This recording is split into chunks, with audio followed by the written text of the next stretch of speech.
Hello students, नमस्कार। मैं doctor सीमा सक्सेना आज पुनः आपके लिए एक और वीडियो लेकर आ गई हूँ। जैसा कि हमारा टॉपिक चल रहा था समुदाय मैंने कल ही ख़त्म कर दिया था और उसके लिए जो भी महत्वपूर्ण प्रश्न होंगे मैं दोबारा फिर आपको बता दूंगी। तब तक के लिए इतना ही था। अब आज से मैं आपको समिति पढ़ाऊँगी। ठीक है, समिति जिसे अंग्रेजी में कहते हैं एसोसिएशन। ठीक है, जिसे हम इंग्लिश में क्या कहते हैं, एसोसिएशन। ठीक है, आज से मैं आपको समिति पढ़ाऊंगी।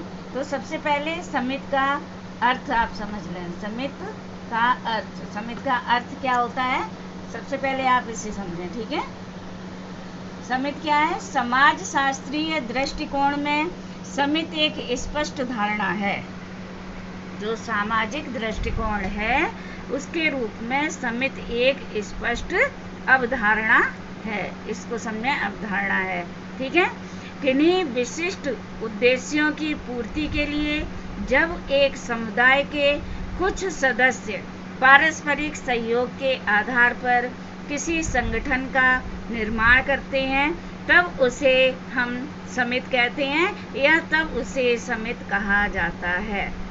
ये तो आपका समिति का अर्थ हो गया। थोड़ा सा और इसे समझाते हैं हम अपनी भाषा में, थोड़ा सा समझें आप इसे।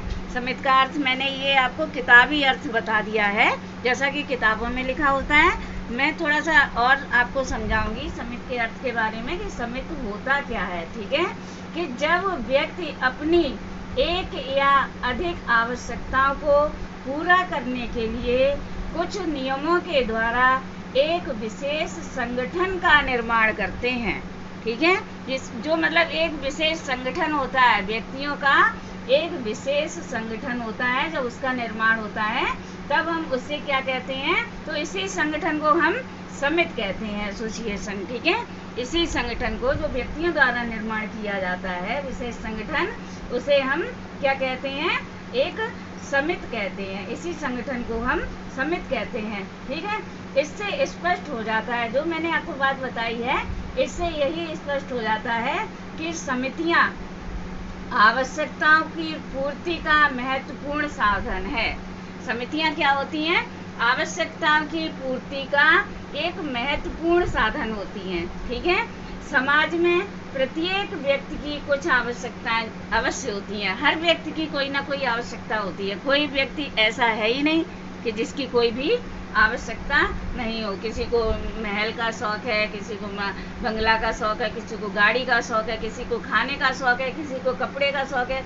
कुछ ना कुछ उसकी आवश्यकताएं आजीवन लगी रहती हैं। इन आवश्यकताओं की पूर्ति के लिए व्यक्ति सदैव प्रयत्नशील रहता है। ठीक है, और इन्हीं आवश्यकताओं से वह जूझता रहता है पूरी जिंदगी, कि उसकी कोई ना कोई आवश्यकता बनी ही रहती है और पूरे जीवन भर इसी आवश्यकता में वह प्रयत्न करता रहता है और लगा रहता है। इसी प्रकार एक मैकाइवर और पेज है। मैकाइवर और पेज के अनुसार व्यक्ति इन आवश्यकताओं की पूर्ति इन तरीकों से कर सकता है। एक डॉक्टर मैकाइवर और पेज हैं जिन्होंने बताया था मनुष्य एक सामाजिक प्राणी है और समाज क्या है? सामाजिक संबंधों का जाल है। ये तो आपको हर समय अपने दिमाग में रखकर चलना ही पड़ेगा। हर चीज में, समिति में, समुदाय में, समाज में, संस्था में, ठीक है, हर चीज में आपको ये लेके चलना पड़ेगा कि मनुष्य एक सामाजिक प्राणी है और समाज सामाजिक संबंधों का जाल है। तो मैकाइवर और पेज ने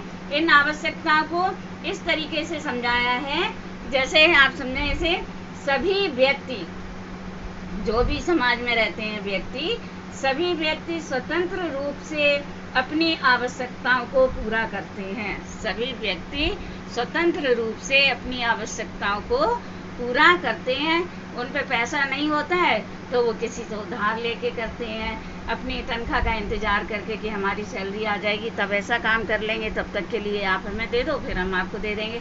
तो एक ऐसी समिति की अवधारणा बन जाती है व्यक्ति की कि वो अपनी आवश्यकताओं की पूर्ति करता रहता है। वे अपने साथियों के हितों अथवा अहितों पर ध्यान ना देकर उन्हीं तरीकों को अपनाते हैं जिससे केवल उन्हीं को लाभ होता है। ठीक है, जो समितियां बनती हैं तो वे अपने साथियों के साथ ऐसा संगठन करते हैं कि आपस में ही इकट्ठे रहते हैं और उन समितियों से उन्हें लाभ होता है। ठीक है, एक तो ये इन्होंने इस तरह से बताया मैकाइवर और पेज ने। दूसरा इस तरीके से बताया कि मनुष्य अपनी आवश्यकताओं को पूरा करने के लिए एक दूसरे से संघर्ष करे। पूरा करने के लिए मनुष्य अपनी जो जितनी भी उसकी आवश्यकताएं हैं एक दूसरे से संघर्ष करे और उन वस्तुओं को स्वयं ही प्राप्त करने का प्रयत्न करे। कि मतलब किसी से उधार न लो और स्वयं अपनी जितनी चादर है उतने ही पैर फैलाओ, इससे ज़्यादा कुछ नहीं।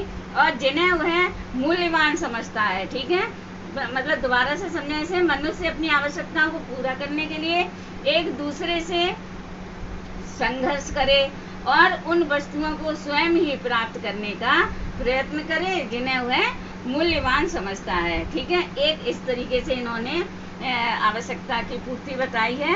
और एक और इन्होंने कारण बताया है कि व्यक्ति अपने हितों की पूर्ति के लिए, जो उनके हित हैं उनकी पूर्ति के लिए कुछ विशेष नियमों के अनुसार, अपने अंदर कुछ विशेष नियम होते हैं जो उनके अनुसार मिलजुल कर कार्य करता है। ठीक है, और सहयोग के द्वारा, एक दूसरे के सहयोग के द्वारा पारस्परिक उद्देश्यों को प्राप्त करने का प्रयास करता है। ठीक है, पारस्परिक उद्देश्य, हर व्यक्ति के अंदर पारस्परिक उद्देश्य होते हैं जिससे वह अपनी जीवन की नैया है उसे खींचता रहता है। जो मैंने समाज में सबसे पहले बताया था कि मनुष्य की 3 आवश्यकताएं होती हैं पूरी जिंदगी भर, वह उन्हीं आवश्यकताओं से जूझता रहता है। कौन सी महत्वपूर्ण आवश्यकताएं बताई थी आपको याद होंगी, रोटी, कपड़ा और मकान, इन्हें आप ध्यान में रखें। तो वह जूझता रहता है और सहयोग के द्वारा पारस्परिक उद्देश्यों को प्राप्त करने का प्रयास करता है। ठीक है, ये मैकाइवर और पेज ने इनके 3 वो बताए हैं। अतः ऐसा संगठन जिसे कुछ व्यक्ति किसी विशेष उद्देश्य की पूर्ति हेतु निर्मित करें और इससे संबंधित व्यक्ति आपस में उद्देश्य प्राप्त करने के लिए सहयोग दें, तो उसे हम समिति कह सकते हैं। जब एक दूसरे का सहयोग होगा तभी संगठन बनेगा और तभी हम उसे संगठन भी कहेंगे और तब हम उसे समिति भी कहेंगे। ये था हमारी भाषा में आपको समिति का अर्थ मैंने आपको बताया है। ठीक है, ये आपको समझ में आ गया होगा। ठीक है बेटा, आज केवल इतना ही। ओके, धन्यवाद।